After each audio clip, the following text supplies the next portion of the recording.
webinaire sera enregistré. Donc voilà, si vous ne souhaitez pas apparaître, on vous invite à couper vos caméras. Ensuite, en ce qui concerne les questions, ce qu'on vous propose, c'est de pouvoir poser des questions au fil de l'eau dans le chat. Et puis, voilà, à l'issue de la présentation de chacun des intervenants, s'il y a eu des questions de poser, on y reviendra. Et puis, en toute fin du webinaire, il y aura une séance d'échange plus libre. Voilà, oui, chacun pourra s'exprimer plus directement.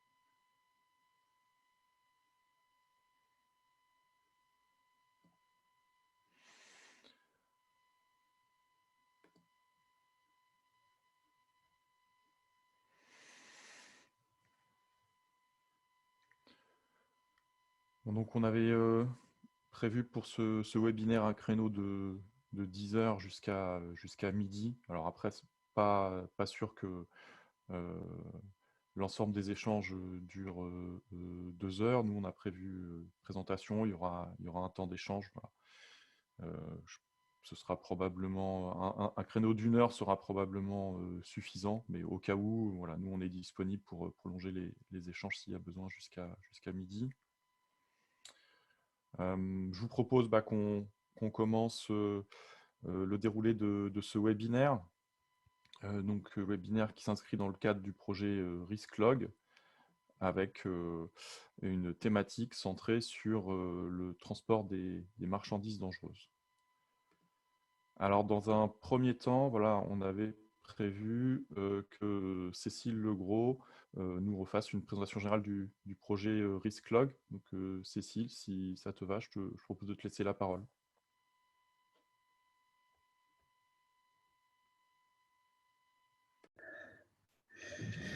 Oui, merci Mathieu. Bonjour à tous. Ma présentation va être très brève. Je pense que tu peux passer le slide suivant. Donc, ce projet RiskLog s'intitule « Management des risques industriels au sein de la supply chain ». Et ce projet comporte 2 volets, un volet juridique et un volet plus aménagement du territoire, donc abordé et traité par le CEREMA. Ce projet regroupe un certain nombre de partenaires. Donc, sur le volet juridique, l'IDIT, l'Institut du droit international des transports, et le CUREJ, qui est le centre de recherche juridique de l'Université de Rouen-Normandie, donc qui est mon centre de recherche. Et puis le CEREMA sur le volet plus territorial, et enfin en collaboration avec en particulier Logistique Seine-Normandie, la filière des acteurs de la supply chain, et puis la métropole de Rouen-Normandie. Alors, un tout petit aperçu sur le contenu du volet juridique, puisque nous avons déjà fait un certain nombre de webinaires sur ce volet juridique. L'idée de ce volet juridique était d'identifier la maîtrise des risques, ou la potentielle ou la relative maîtrise des risques industriels par les prestataires logistiques et, de manière plus générale, l'ensemble des acteurs de la supply chain. Et donc, notre étude commençait par une étape d'identification de ces risques. C'est un peu ce qu'on appelle notre carré magique, à savoir, les acteurs de la supply chain ont-ils bien identifié les risques auxquels ils sont soumis ? Ont-ils bien identifié les réglementations auxquelles ils sont soumis, et notamment les nouvelles réglementations que j'appellerais par plus de commodité, de facilité, la réglementation post-Lubrizol? Et puis, comment les transfèrent-ils entre prestataires et donneurs d'ordre, éventuellement à l'égard des assurances? Sont-ils bien assurés? Ont-ils bien pris la mesure des assurances qui sont adaptés à ce type de risque particulier? Ont-ils mis en place des mesures de prévention? Et puis enfin, lorsque le risque se réalise, que se passe-t-il pour le traitement des risques réalisés, les éventuels litiges contentieux, relations avec l'assurance, etc. Donc ça, ce sont les questions qui sont abordées dans le cadre du volet juridique. Et puis il y a aussi un volet donc plus que je qualifierais, j'espère que les collègues du CEREMA sont d'accord avec cette terminologie de volet territorial, qui consistait toujours, à propos de ces risques en général, de contribuer au développement des politiques publiques, notamment sur l'aménagement des territoires dans les sites industriels en milieu urbain et dense, puisque c'était un des critères de l'appel à projet auquel nous avons répondu. Et donc, c'est dans ce cadre que les collègues du CEREMA vont vous présenter notamment l'aspect qui concerne le transport des marchandises dangereuses dans un espace tel que je viens de le décrire. Et donc, ce webinaire comportera plusieurs présentations suivies d'un débat qui vont analyser les différents modes de transport de marchandises dangereuses, en particulier la route et le rail, au regard notamment des enjeux environnementaux, industriels et aussi de la sécurité des populations, et ceci afin d'identifier les risques et surtout le management de ces risques et la maîtrise de ces risques. Et puis, ce projet, ou en tout cas cette étude sur le transport des marchandises dangereuses, trouve une application ou un terrain de jeu, si je puis dire, tout à fait propice dans le territoire de la métropole de Rouen. Voilà très brièvement sur l'introduction du projet qui se termine dans les mois qui viennent. Et donc, je laisse la parole aux collègues du CEREMA pour leur présentation sur le transport de marchandises dangereuses. Merci. Très bien, merci pour cette présentation générale du projet. Donc effectivement, on a remis dans la présentation le lien vers le site qui reprend le descriptif du projet et puis les différents travaux réalisés. Alors, donc moi je suis Mathieu Maupetit, donc je suis responsable d'une équipe qui s'appelle Territoire, Mobilité, Environnement au CEREMA. Et le CEREMA, pour ceux qui ne connaissent pas, donc est un établissement public qui est un centre d'études sur les risques, l'environnement, la mobilité et l'aménagement. Donc voilà, ça reprend, on reprend une grande partie de ces thématiques dans mon équipe, donc notamment sur les questions de mobilité des personnes, mais aussi des marchandises, et puis les enjeux d'aménagement du territoire et des impacts sur l'environnement de la mobilité. Donc, dans le cadre du projet RiskLog, le CEREMA intervient sur le Work Package 2 qui s'appelle Approche territoriale du management des risques. Donc là, l'objectif, c'est d'arriver à caractériser les risques technologiques qui sont alliés à la chaîne logistique des marchandises dangereuses pour permettre de déployer des stratégies opérationnelles qui permettent de maîtriser ces risques. Donc avec le périmètre d'études, comme cela a déjà été rappelé, qui porte sur la métropole Rouen-Normandie. Et donc, au sein de la métropole Rouen-Normandie, pour travailler sur la logistique des marchandises dangereuses, on a choisi de se concentrer sur la zone industrielle et portuaire de Rouen. Donc, on va regarder les filières industrielles qui sont présentes sur cette zone industrielle et portuaire, qui manipulent, produisent ou stockent des marchandises dangereuses, et ensuite voir comment les risques associés à la gestion de ces marchandises dangereuses impactent le territoire de l'ensemble de la métropole. Donc pour cela, voilà, dans l'équipe, j'ai deux collègues qui assureront des présentations dans le cadre de ce webinaire. Alexis Vernier, donc spécialisé sur l'aspect transport et fret, et puis Manon Godefroy, qui a été recruté dans le cadre de ce projet pour travailler sur l'évaluation des risques industriels. Alors, pour introduire un peu notre approche, j'ai repris ce schéma qui présente un peu de façon générale ce que l'on désigne par la chaîne logistique. Donc, c'est un ensemble de sites qui vont avoir des rôles de production, qui sont alimentés par des fournisseurs, qui vont ensuite transporter leurs produits vers des assembleurs, des distributeurs, puis jusqu'aux clients. Alors si maintenant on inscrit cette chaîne logistique dans le type particulier de marchandises que sont les marchandises dangereuses, eh bien, on voit qu'on a des réglementations qui vont s'appliquer sur chaque maillon de cette chaîne logistique.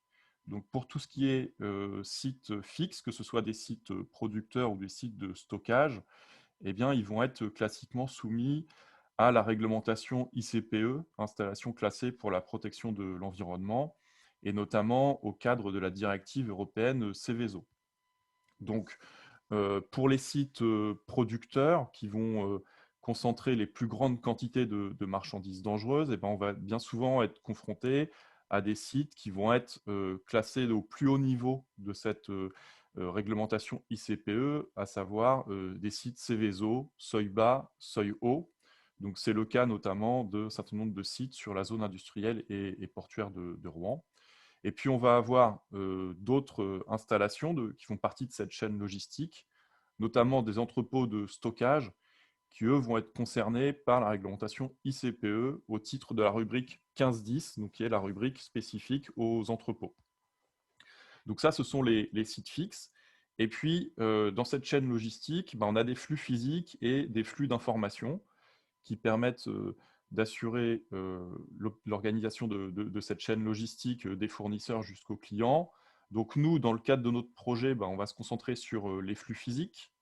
Donc ces flux physiques, c'est ce qui va être le transport de marchandises dangereuses. Et là, ce transport, il va pouvoir être effectué par différents modes. Donc bien sûr, il y a les poids lourds, le mode routier, on peut avoir du transport ferroviaire et puis du transport fluvial ou maritime. Et donc chacun de ces modes de transport, il est soumis aussi à une réglementation très cadrée, une régulation européenne ou internationale qui va définir des prescriptions techniques, des prescriptions d'organisation, de formation, qui permettent d'assurer la sécurité du transport de ces marchandises dangereuses.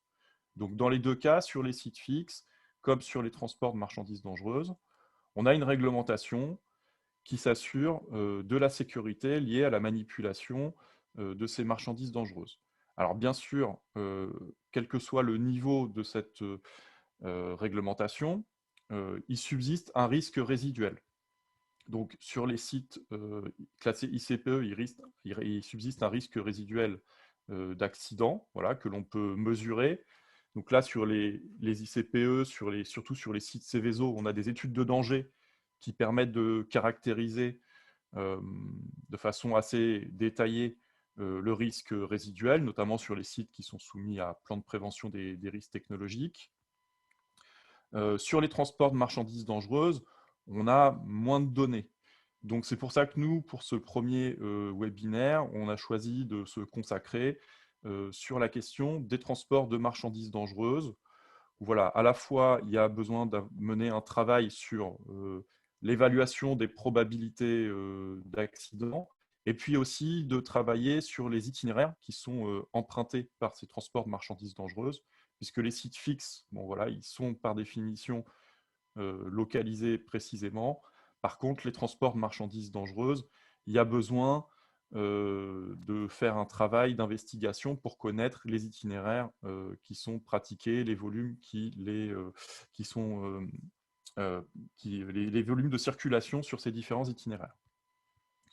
Donc voilà pourquoi on a choisi de travailler sur les modes de transport des marchandises dangereuses pour ce webinaire. Donc on va vous présenter différents temps.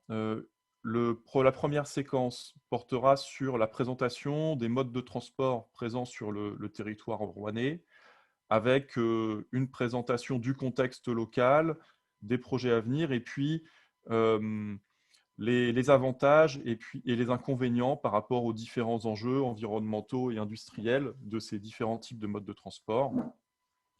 Ensuite, on vous présentera le travail que l'on a mené sur l'évaluation du risque associé à ces transports sur le territoire de la métropole de Rouen.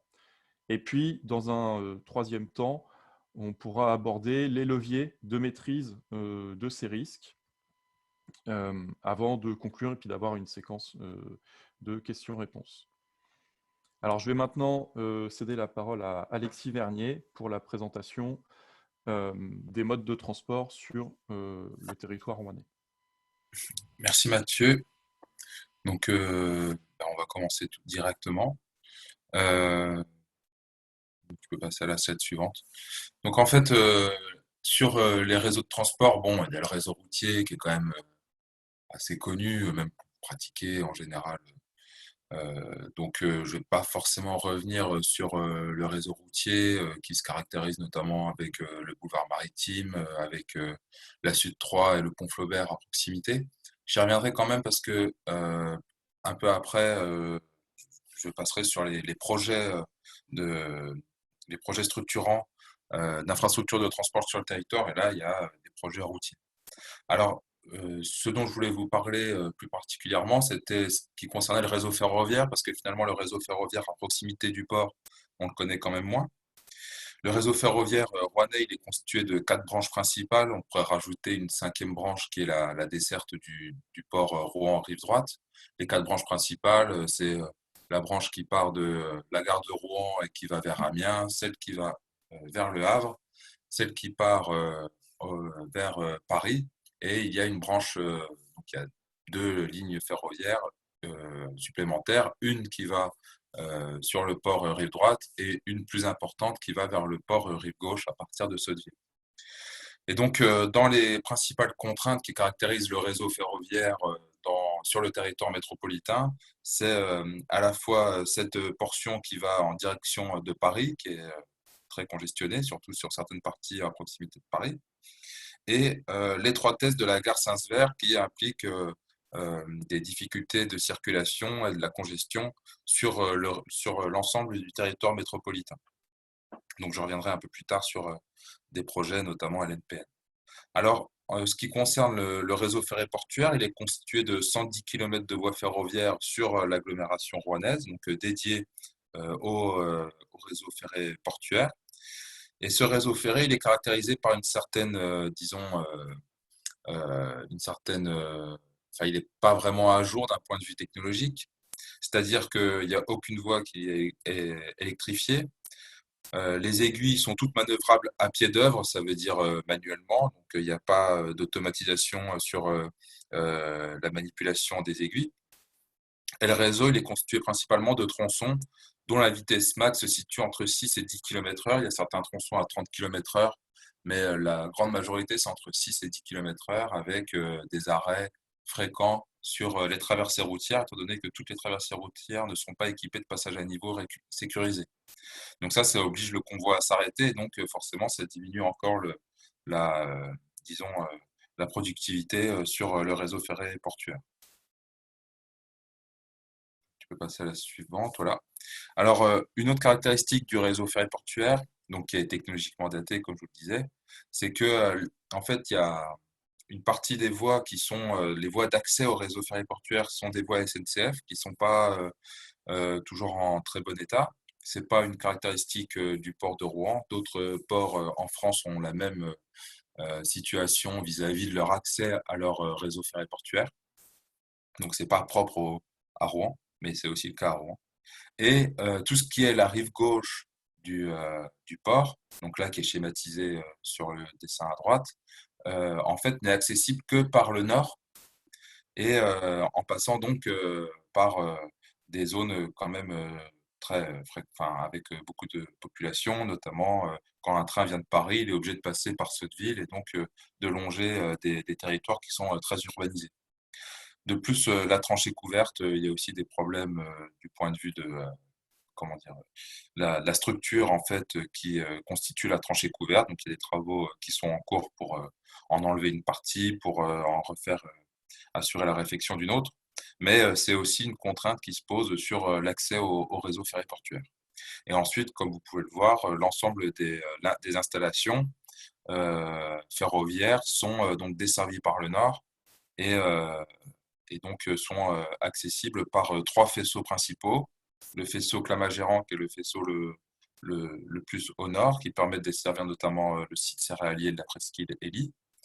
Le plateau des Anglais, un petit peu plus au sud, qui permet de desservir notamment le enfin, c'est plus comme ça, mais l'ancien Borealis, et également une partie des entrepôts de Ruby, et Couronne plus bas, qui permet aussi de desservir Ruby en passant par Couronne, et puis d'autres sites qui se trouvent plus au sud, notamment Saint-Paul et d'autres comme ça.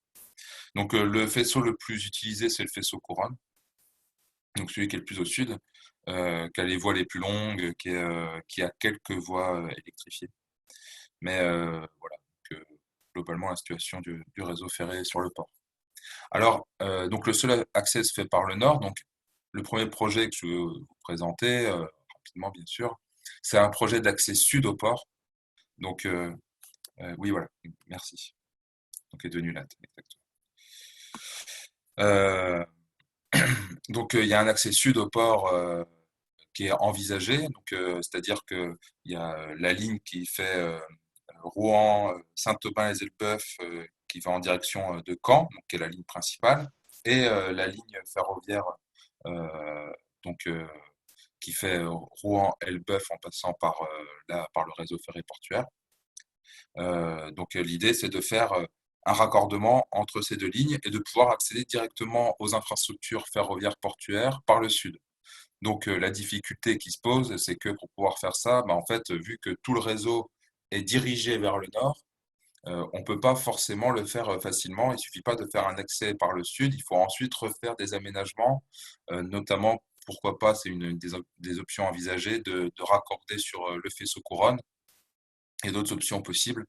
Mais c'est ce projet enfin, comment dire, c'est un projet qui n'a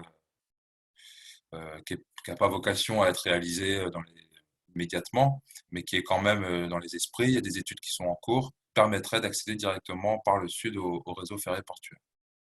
Et donc, ça aurait des conséquences, notamment sur le transport de marchandises dangereuses, parce que ça éviterait de passer à la fois sur les zones urbanisées de Sotteville, sur les zones urbanisées de Rouen-Gauche, et puis à proximité, tout au nord, vers Clamart-Gérant, à proximité du futur écoquartier Flaubert, qui va être aussi une contrainte pour l'exploitation et pour l'accès au port. Donc ça, c'est le premier projet.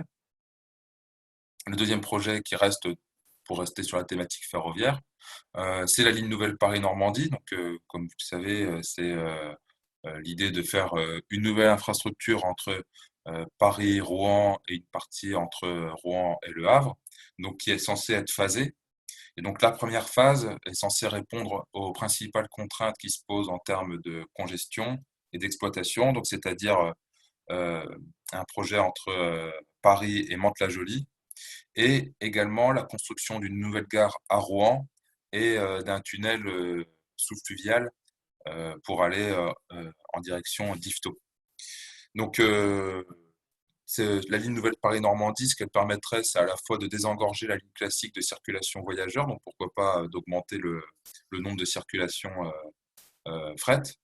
Bon, ceci dit, cette perspective de désengorger la ligne classique des circulations voyageurs, c'est dans une perspective tout de même assez lointaine, parce que ce ne serait pas la première phase, mais les phases ultérieures.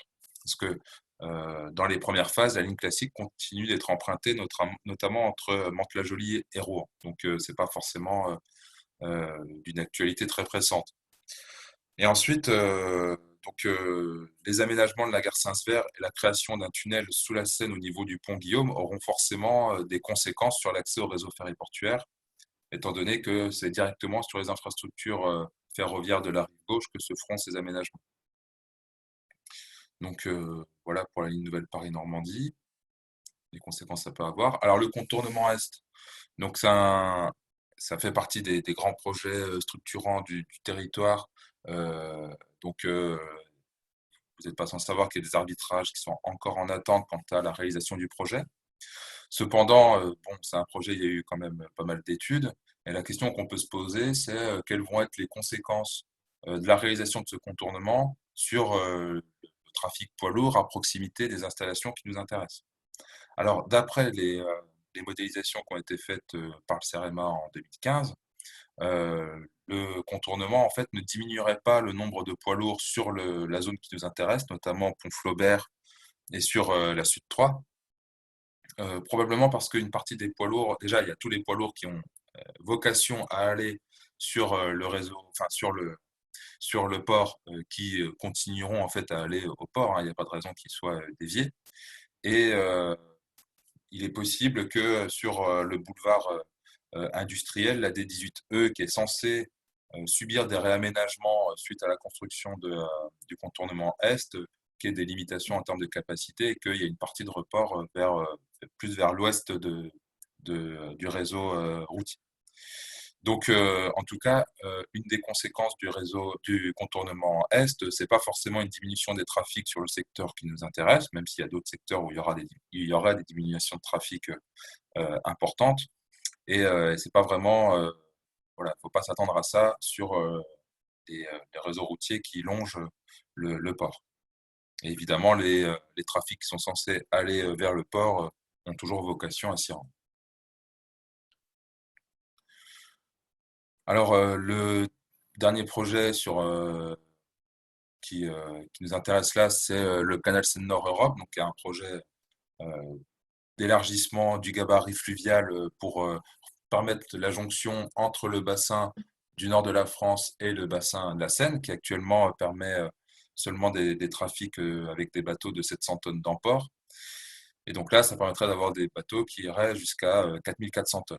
Et donc, il y a une série également de plateformes logistiques, de plateformes multimodales qui sont envisagées sur ce canal et qui auront donc vocation à permettre la multimodalité et le report modal du routier vers le fluvial.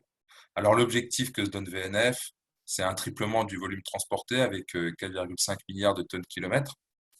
Donc le risque qu'on peut voir, enfin le risque en tout cas, les conséquences que ça peut avoir, et certains acteurs locaux s'en sont fait l'écho, c'est que en fait ce projet a comme objectif de pouvoir augmenter l'interland des ports normands, donc du port de Rouen et du port du Havre en direction du nord.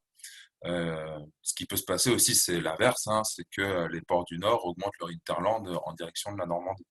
Donc, bon, là, j'ai pas forcément on n'a pas forcément la réponse à ça, mais en tout cas, ça veut dire que la conséquence sur les trafics, elle est quand même assez dure à anticiper, et, mais elle peut quand même être assez significative à l'avenir. Ceci étant dit, ça toucherait plus des activités, enfin, du fret qui serait à vocation euh, logistique. Par exemple, on parlait de Rugby Terminal. Bon, Rugby Terminal, il y a moins d'installations industrielles que LAT avec, avec des installations industrielles qui sont lourdes et qui forcément fixent plus les trafics que des activités plus liées à la logistique de transport de marchandises dangereuses. Alors ensuite, sur ces modes-là, donc je vais vous présenter les avantages environnementaux et les avantages industriels que pose le mode ferroviaire vis-à-vis du mode routier. Donc les avantages environnementaux, donc c'est des choses assez classiques, c'est-à-dire qu'il y a de nombreuses lignes qui sont électrifiées et donc décarbonées. Quelque chose qui est moins dit sur le transport ferroviaire, c'est qu'il est moins consommateur de foncier à des débits équivalents pour le transport de marchandises, mais également pour le transport de voyageurs. Et il évite l'imperméabilisation des sols, qui est quand même une caractéristique assez forte du transport routier en face. Et également, le matériel roulant pour permettre le transport a des durées de vie importantes, 40 ans, voire plus. En face, dans les avantages, le routier, un de ses avantages principaux, c'est qu'il est très réactif aux nouvelles technologies. C'est-à-dire que, étant donné que la durée de vie des matériels roulants est beaucoup plus faible que le transport ferroviaire, en revanche, quand il y a des nouvelles technologies, des améliorations sur la motorisation, par exemple, à la fois pour les émissions de particules ou pour les émissions de CO2, ben le transport routier est plus réactif et donc euh, la rotation du matériel roulant permet d'avoir des nouvelles technologies qui arrivent plus facilement dans le transport routier. Alors, sur les côtés plus négatifs, on parle beaucoup des lignes électrifiées, d'ailleurs, dans le transport ferroviaire, mais en réalité, c'est que la moitié du linéaire français qui est thermique. Et concernant le fret ferroviaire, les capillaires fret sont très, très rarement électrifiés. Or, il y a beaucoup de trafics qui se font quand même à destination ou à origine d'une capillaire fret.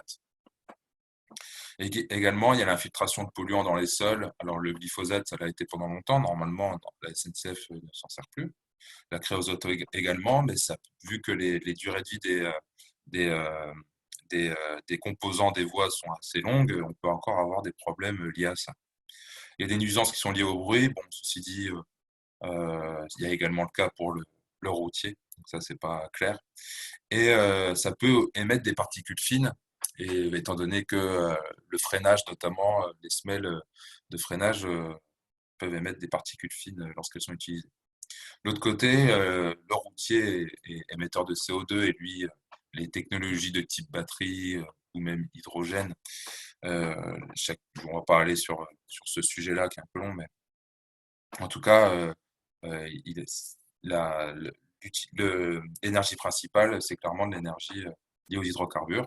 Il émet des particules fines, il est consommateur de foncier et il imperméabilise les sols, comme j'ai pu le dire juste avant. Voilà. Donc, sur les avantages industriels, les avantages comparés, donc le ferroviaire, c'est classiquement, il permet de massifier les flux. Sur de grandes distances, il peut être moins cher.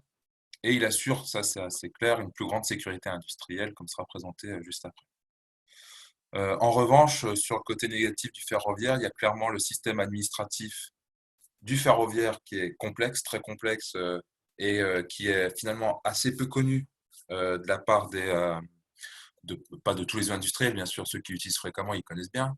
Mais étant donné qu'il y a beaucoup d'entreprises qui ont arrêté de recourir au ferroviaire et que en quelques années, quand même, le système s'est considérablement complexifié, c'est une barrière d'entrée sur ce mode-là. Il n'est pas disponible partout, il n'y a pas des voies ferroviaires partout. Il nécessite de grandes quantités, étant donné que le lotissement, les activités de lotissement ont été abandonnées, notamment avec les activités de triage. Il y a un réseau vétuste sur les capillaires, avec des risques de fermeture très fréquentes. Et les accès au réseau ferré portuaire sont également assez compliqués. Donc, comme je l'ai dit, la moitié des lignes sont non électrifiées.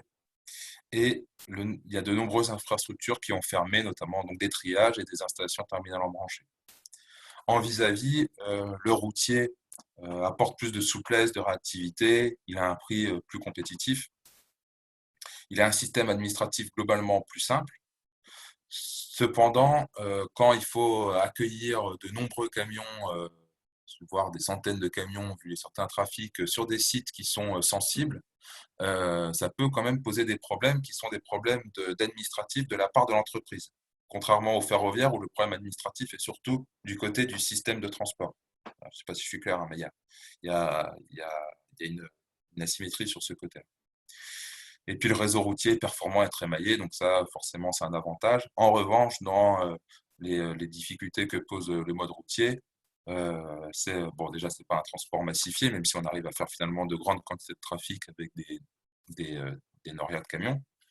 Par contre, il y a une pénurie de chauffeurs qui est marquée et qui est en croissance. Pénurie de chauffeurs qui existe aussi, mais à moindre échelle dans le ferroviaire. Comment? Je peux lui dire des trucs. Hein. Toi-même. Ok. Et il est totalement dépendant du prix du pétrole, étant donné que pour l'instant, les autres technologies ne sont pas vraiment encore présentes. Voilà. Alors, au titre des inconvénients.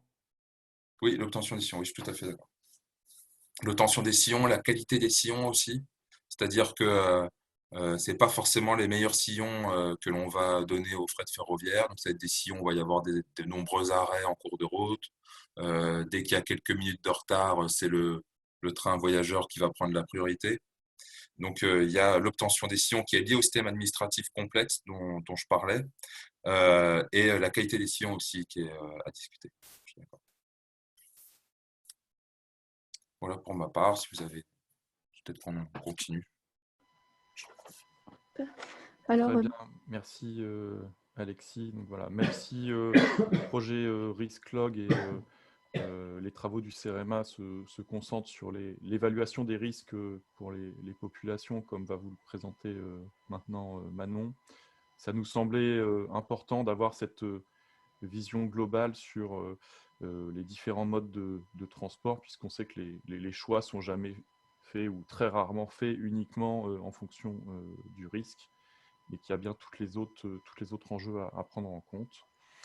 Et donc maintenant, je vais passer la parole à Manon pour le travail qu'elle a réalisé d'évaluation du risque sur le territoire de la métropole. Alors bonjour à tous. Alors comme Mathieu l'a dit, je vais vous présenter en fait comment nous pouvons évaluer le risque engendré par le transport de marchandises dangereuses sur les différentes infrastructures que Alexis a présentées précédemment. Donc on peut passer à voilà. Alors donc avant d'entrer dans le vif du sujet, il est nécessaire de se remémorer quelques notions. Alors, qu'est-ce que le risque TMD, c'est-à-dire transport de marchandises dangereuses? Donc, le risque TMD est une notion, on va dire, composite. Il correspond à la rencontre d'un aléa relatif au flux de marchandises, notamment dangereuses, et d'au moins aussi un enjeu en un même lieu géographique. Donc, dans l'exemple illustré, l'aléa, c'est la probabilité qu'un véhicule qui transporte des matières dangereuses ait un accident et explose ensuite. Si cette explosion se génère à proximité d'enjeux, donc le risque est formé. Alors, le risque TMD, c'est aussi une notion multiforme, c'est-à-dire qu'il ne va pas prendre uniquement la forme d'une explosion comme présenté, enfin tout de suite. Donc, en fait, le phénomène dangereux qui est à l'origine de la LEA, c'est-à-dire la libération d'une matière lors de l'accident, va en effet produire un ou plusieurs effets, comme par exemple l'effet de surpression, qui peut engendrer donc une explosion ou alors un éclatement par exemple, l'effet thermique qui peut provoquer en fait un incendie ou une explosion aussi, et enfin l'effet toxique. Alors il résulte en fait d'une dispersion dans l'air de produits enfin toxiques et son étendue peut être assez conséquente. Donc, ces effets, en fait, peuvent infliger des conséquences aux enjeux. Alors, parmi les enjeux, en fait, dans le cadre du projet RiskLog, nous allons étudier uniquement la population et les conséquences immédiates. Car en fait, même si depuis la directive européenne de 2007, les enjeux liés à l'environnement ont été intégrés, ils sont à ce jour, enfin, ça reste quand même assez difficile à être mesuré. Donc alors, l'impact potentiel en termes de vie humaine peut avoir différents types d'intensité. Nous avons notamment l'intensité avec les seuils d'effets létaux, ce qui correspond en fait, en gros, les effets létaux peuvent provoquer par exemple le décès d'une personne, contrairement aux effets irréversibles qui provoquent la blessure d'un individu. Donc, le risque se manifeste différemment et n'est pas identique sur les différents territoires exposés, puisque ni l'aléa et ni les enjeux sont différents.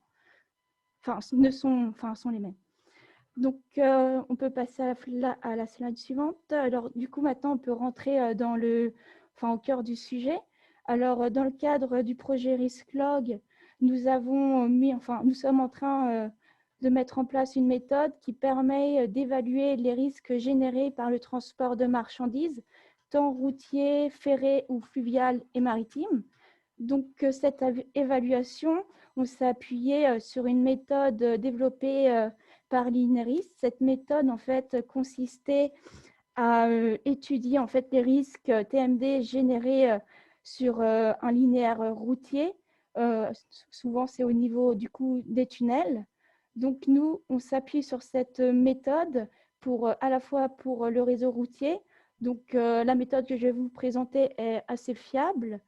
Et par contre, au niveau de la méthode, du coup, on s'est appuyé sur la méthode Linearis pour faire notre méthode sur le réseau ferré.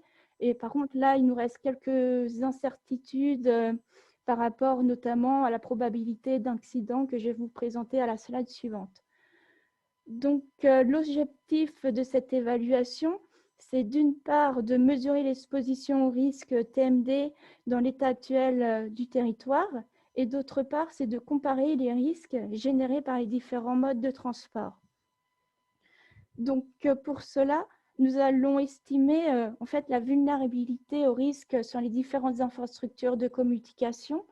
Cette estimation s'effectue d'abord sur un linéaire pour ensuite obtenir la vulnérabilité totale sur on fait d'abord sur un linéaire pour ensuite faire sur un itinéraire, parce qu'un itinéraire est composé de plusieurs linéaires.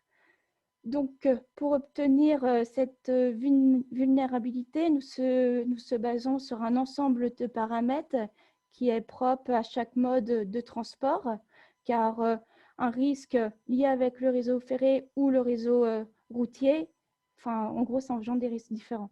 Donc, les différents paramètres que je vais vous expliquer permettent en fait d'obtenir plusieurs indicateurs relatifs au risque. Donc, le premier indicateur est grossièrement obtenu par en fait la première formule indiquée.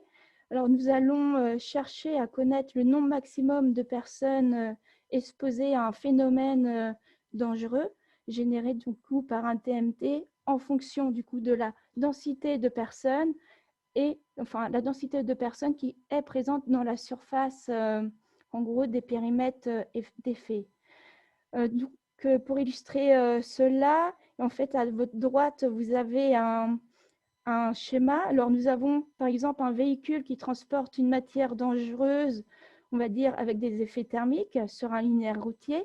Alors, si cette matière dangereuse explose, des effets létaux peuvent être engendrés sur un périmètre de 30 mètres et des effets irréversibles sur un périmètre de 200 mètres. Donc, nous, on va essayer de chercher à évaluer le nombre de populations exposées à l'intérieur de ces périmètres et aussi au fur et à mesure de l'avancée du véhicule. Donc, ces périmètres, par contre, diffèrent d'un mode à l'autre et d'un effet à l'autre. Par exemple, pour le mode ferré, le périmètre de 200 mètres sera du coup 300 mètres pour le mode ferré. Ou alors, par exemple, les effets irréversible sera un périmètre de 500 mètres pour les effets toxiques. Donc ensuite, le second indicateur, c'est-à-dire la probabilité d'accident, dépend du taux d'accident qui dépend lui-même du sens de circulation et dépend aussi de la probabilité conditionnelle, c'est-à-dire la probabilité qu'un accident cause un phénomène dangereux et dépend bien sûr des caractéristiques du linéaire. Donc ici, la longueur du linéaire. Enfin, pour obtenir la vulnérabilité totale d'un linéaire, du coup, on se base sur les deux premiers indicateurs, c'est-à-dire le nombre de personnes exposées et la probabilité d'un accident.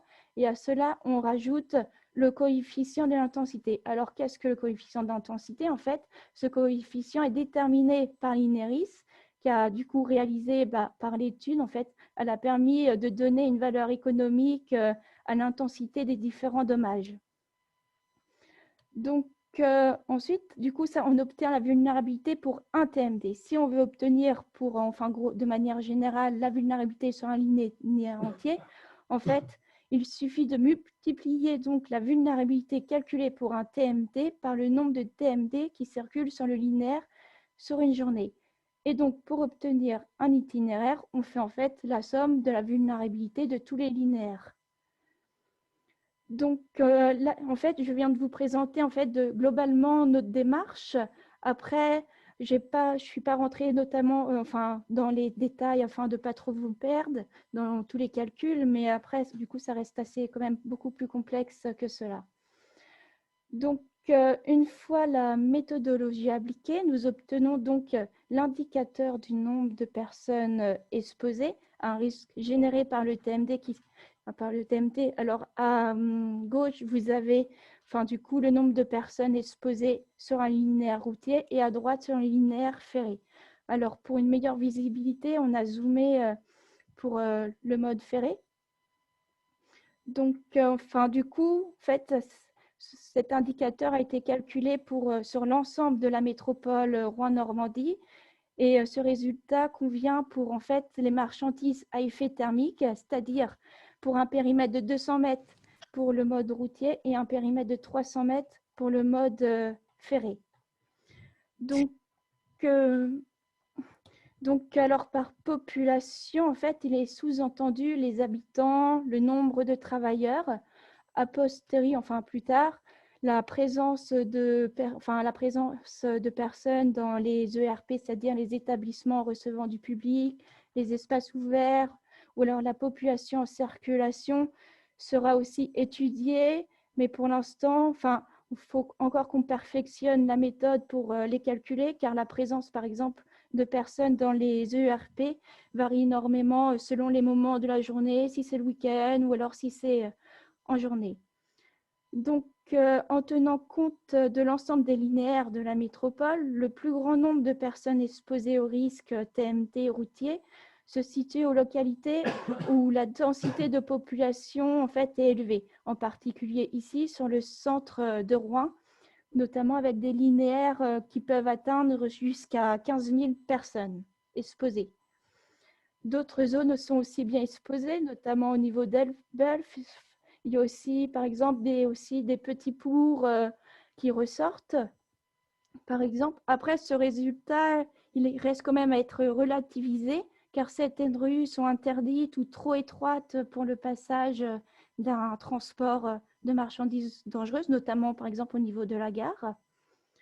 Donc, pour comparer ce résultat du mode routier avec le mode ferré, en fait, les zones les plus exposées pour le mode ferré sont plutôt associées aux grandes lignes ferroviaires, notamment celles allant vers Dieppe ou Amiens.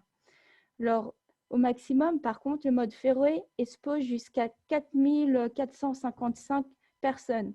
Du coup, ça reste une exposition 3 fois moins que le mode routier, globalement. Ensuite, sur la diapositive suivante, du coup, vous avez un exemple d'évaluation de l'indicateur de vulnérabilité pour un seul TMD qui circule du coup sur un itinéraire routier à gauche et un itinéraire ferré à droite. Alors, pour le routier, ce sont des itinéraires proposés par MAPI.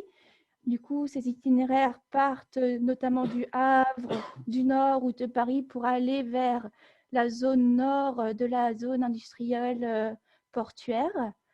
Donc, on peut observer que pour un même lieu, différents itinéraires sont possibles, mais avec une vulnérabilité qui varie parfois de beaucoup.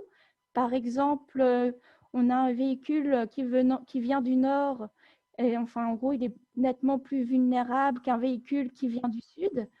Pour, à titre chiffré, par exemple, la vulnérabilité pour un itinéraire du nord en bleu, elle est de 6,8 puissance moins 6 contre environ 1,4 pour un itinéraire venant du sud. Du coup, mais après, cette vulnérabilité reste quand même assez faible.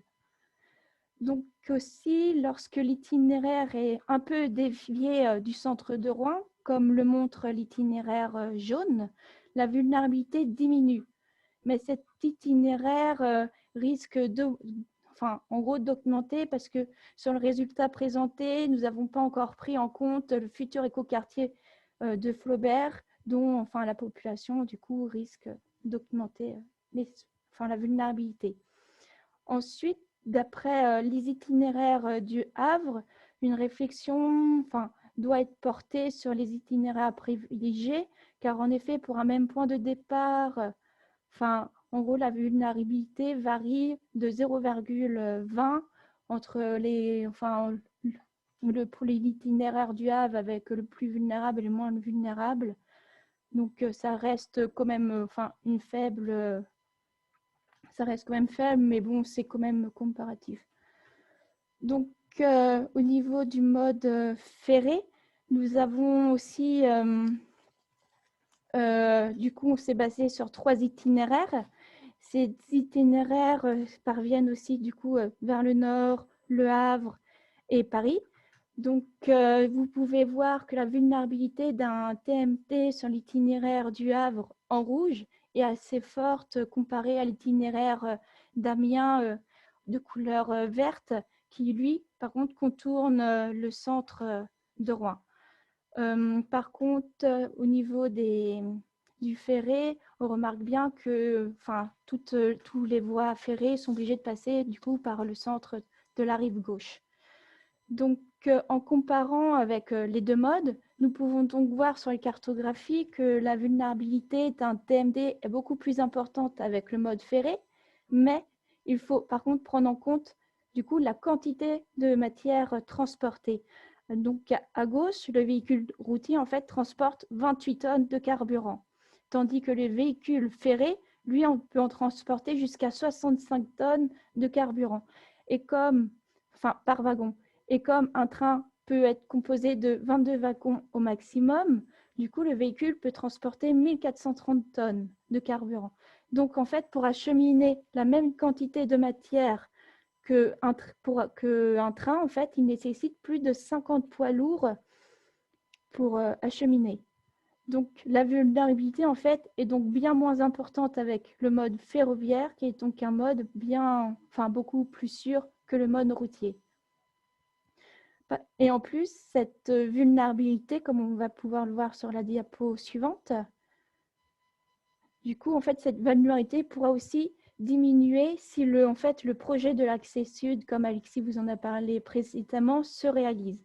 Par exemple, pour ce projet, en gros, il va pouvoir avoir un accès sud allant vers Paris, jusque dans la zone industrielle nord, si c'est possible. Du coup, en fait, la vulnérabilité de l'unité de Paris pourra diminuer. Alors, j'ai un peu chiffré cela. On serait à une vulnérabilité qui serait de 3 puissance moins 6 contre une vulnérabilité actuelle de 3,13 puissance moins 6. Bon, du coup, c'est un peu plus faible, mais voilà. Du coup, on peut passer. Du coup, je vais maintenant laisser la parole à Mathieu. Merci Manon pour cette présentation donc, sur les travaux qu'on a menés en termes d'évaluation des risques. Donc voilà, c'est les travaux qui ne sont pas encore terminés, mais ça permet d'avoir des premiers ordres de grandeur. Et ça permet déjà de commencer à réfléchir sur les leviers de maîtrise de ces risques. Donc on a identifié en termes de réorganisation de la supply chain, 3 types de scénarios principaux qui permettent de mieux maîtriser, de réduire les risques pour la population. Donc, une première famille de scénarios, c'est la famille du report modal. Donc, comme on l'a vu, à quantité égale de marchandises transportées, le transport ferroviaire génère un risque sur la population bien moins important que le transport routier. Donc, sur les marchandises pour lesquelles c'est envisageable et les infrastructures le permettent et les contraintes industrielles sont possibles, le fait de pouvoir organiser le report modal peut être une solution de réduction des risques. Deuxième famille de scénarios de maîtrise des risques, c'est l'identification d'itinéraires alternatifs. On a vu que selon les itinéraires empruntés, que ce soit pour les transports routiers ou les transports ferroviaires, en fonction de la densité de population des zones traversées, on a un indicateur de risque plus ou moins élevé. Donc, si on a la possibilité d'identifier pour chaque mode des itinéraires qui sont moins vulnérables, où il y a moins de population exposée, ça peut permettre de réduire les risques générés. Et puis, la dernière famille de scénarios, alors là, on dépasse un peu le champ uniquement de la problématique du transport de marchandises dangereuses, c'est travailler sur une évolution des sites fixes qui peut être de, par exemple, relocaliser un site de stockage ou modifier les volumes stockés sur site. Donc ça, c'est des familles de scénarios que l'on étudiera dans la suite du projet. Donc là, on s'est beaucoup concentré sur l'évaluation des risques générés par les transports de marchandises dangereuses. Mais la méthode qu'on a développée nous permet aussi de comparer ces risques par rapport aux risques résiduels qui sont générés sur les sites fixes, notamment les installations Céveso. Et l'objectif du projet, c'est de pouvoir comparer des scénarios où on va aussi faire des propositions d'évolution sur ces sites Céveso.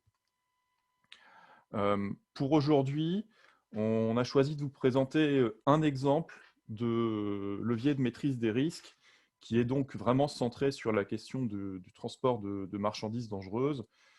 C'est l'exemple de la charte qui a été élaborée dans la région grenobloise. Donc là, c'est un travail qui a été mené sur les transports routiers.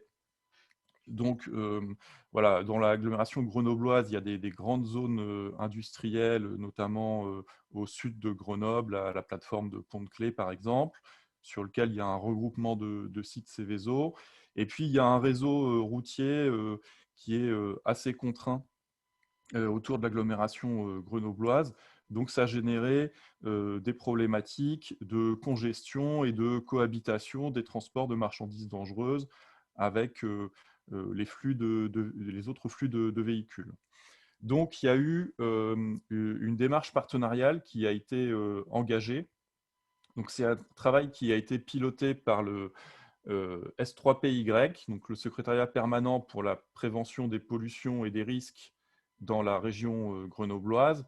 Donc, c'est une instance collégiale qui regroupe les services de l'État, les industriels, des membres de la société civile, des associations, et qui permet d'échanger sur tous les sujets de pollution et de risque. Et donc, alors, il y a un S3PSI en région Normandie, qui avec un I, alors qu'à Grenoble, c'est un Y, parce que le Y, c'est aussi lié à la forme du territoire, comme on va le voir par la suite, donc qui génère aussi ces difficultés de congestion routière.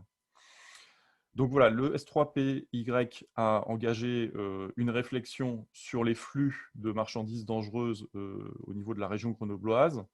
Et pour élaborer cette charte, ils ont travaillé au sein d'un groupe de travail qui a regroupé donc, les services de l'État, les collectivités concernées, les industriels, les transporteurs et des associations. Donc, ce qui permettait d'avoir l'ensemble des acteurs concernés par le sujet du transport de routier de marchandises dangereuses.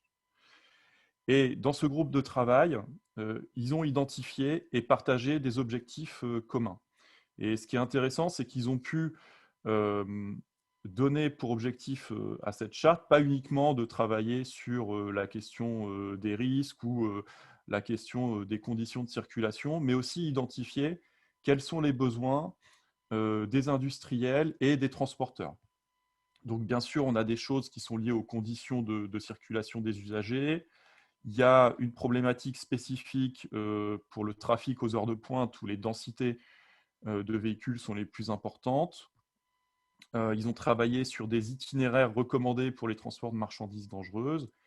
Et puis après, on a des objectifs qui sont vraiment liés aux besoins des transporteurs. Donc, le besoin d'aménager une aire d'accueil multiservice en amont de la région grenobloise, maintenir une aire de lavage pour les citernes des poids lourds TMD, accompagner les acteurs du TMD dans la transition énergétique des véhicules, et puis globalement développer une approche systémique intégrant toutes les composantes du TMD.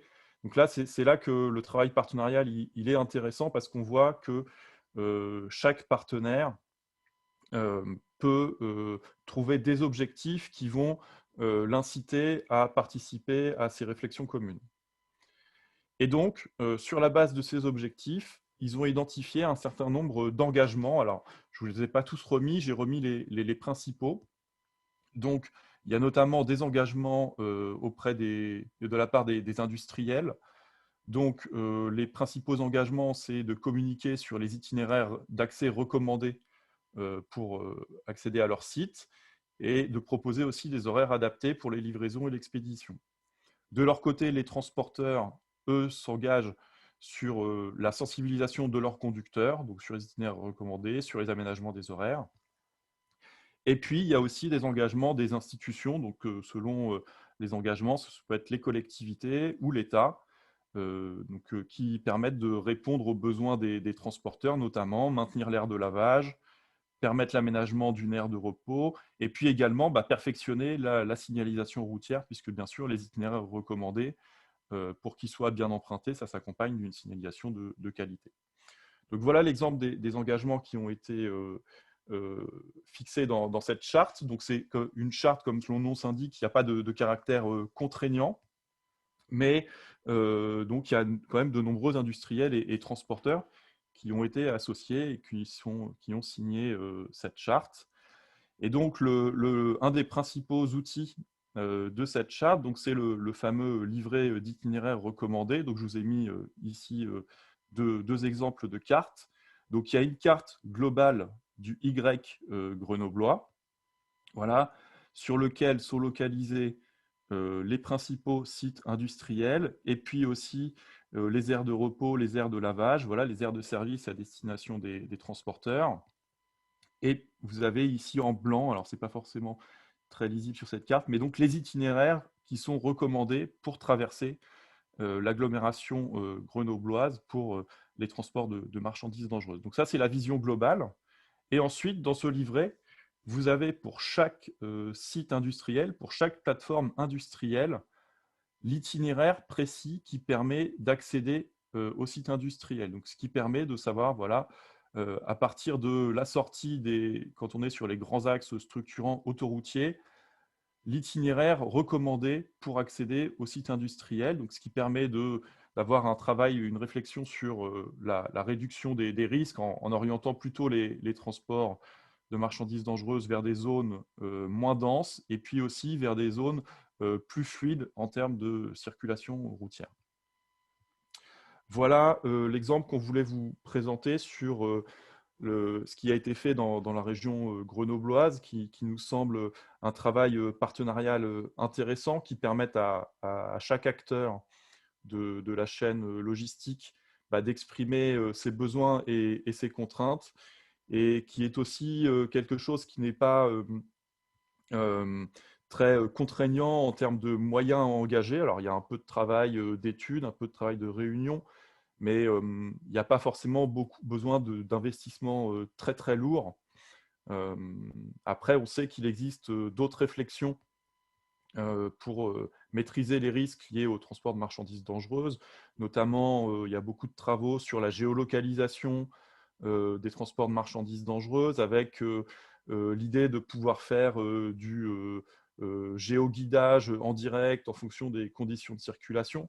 Donc voilà, c'est des réflexions qui existent, qui permettent aussi de réduire les risques, mais qui pour le coup nécessitent des investissements beaucoup plus lourds. Alors que là, ça nous semblait intéressant de mettre en avant cet exemple qui est très partenarial et plus léger à mettre en place.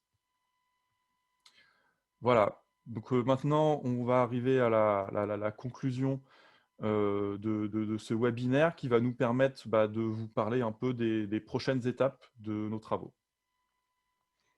Manon, je te laisse parler des entretiens et des questionnaires. Enfin, pour l'instant, nous avons évalué les risques TMT de manière théorique. L'objectif du projet, c'est de pouvoir mieux apprécier, de savoir ce qui est plus opérationnel dans la supply chain. Donc, pour cela, nous avons élaboré un questionnaire et un guide d'entretien à destination des sites Céveso et des sites ICPE.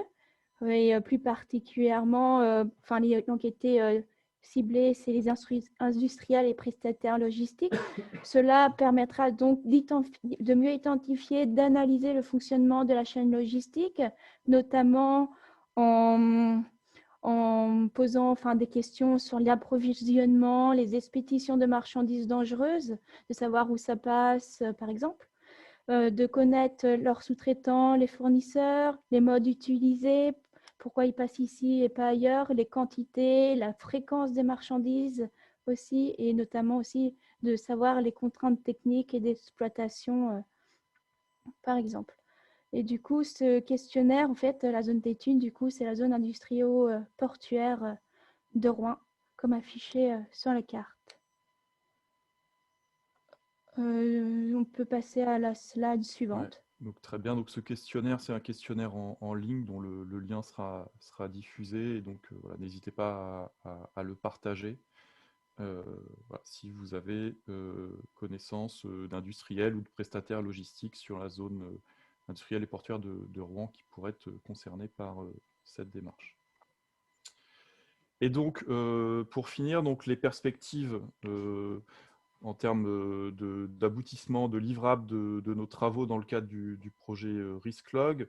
Donc, l'objectif, c'est de produire un guide méthodologique qui présente nos travaux sur l'évaluation des risques et puis qui présente aussi les leviers possibles en termes de maîtrise des risques, avec notamment la rédaction de fiches techniques de mise en œuvre de ces propositions. Donc, par exemple, on pourra avoir une fiche qui propose la mise en œuvre d'une charte sur l'agglomération de Rouen.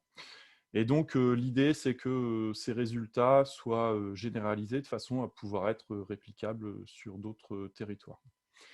Et en termes de calendrier, donc le projet RISC-Log va se terminer au premier semestre 2024. Donc, c'est à cette échéance-là qu'il y aura les livrables de produits et diffusés, et puis éventuellement un événement de restitution qui permettra de partager les derniers résultats des travaux que nous allons mener à partir de maintenant. Voilà, donc nous avons fini la phase de présentation. Donc, si vous avez des questions ou des réactions, n'hésitez pas à prendre la parole. Nous sommes à votre écoute.